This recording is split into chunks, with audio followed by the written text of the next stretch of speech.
Hey, it's Clay Trader, and this will be a video chart on ticker symbol GEVO. We will take a look at the 30-minute time frame. Real quick, what do I mean by 30-minute in case maybe you're new to charts?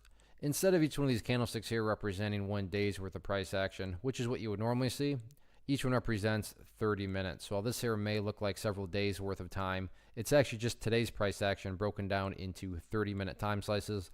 I like to this time frame. I think does a good job of telling the quote-unquote story of the price.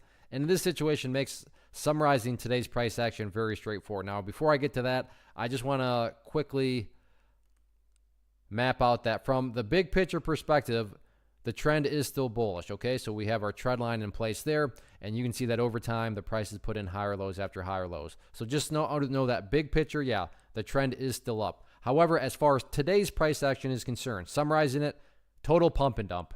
Now, before I start throwing stones, I'm not saying pump and dump in the sense of this company's being run out of a bunker in North Korea.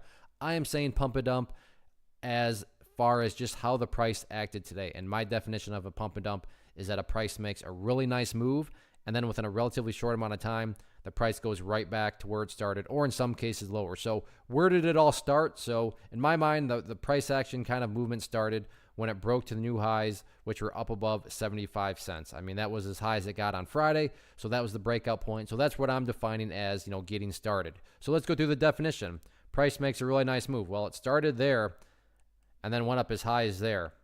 I would say that's a really nice move. And then the second part, within a relatively short amount of time. Well, considering this happened in the same day, I'm hoping we can all agree that, yeah, this was actually a relatively short amount of time. The price goes back to where it started, or in some cases lower. Again, it started here at the green line. Where did the price ultimately close? Way down there. So, I mean, when you just stop and think about where the price was at its peak compared to where it ultimately closed all the way back down there, that's just, that's pump and dump price action.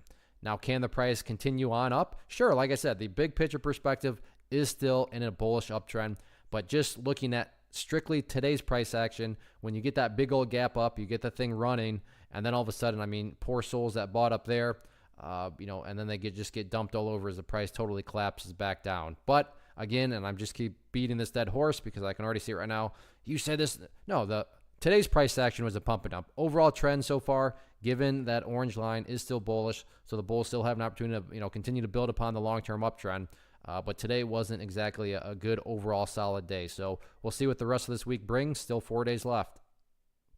One of the biggest questions that I get is, hey Clay, how do you find the stocks that you trade? So what I've done is put together a free resource guide where I talk about the tools that I use to locate stocks that I find interesting and think may have potential. So if that sounds like something that could add value to you as a trader, then click on the image that is up on the screen right now and I will email you the guide. The guide itself is very short and to the point, and best part, it's completely free.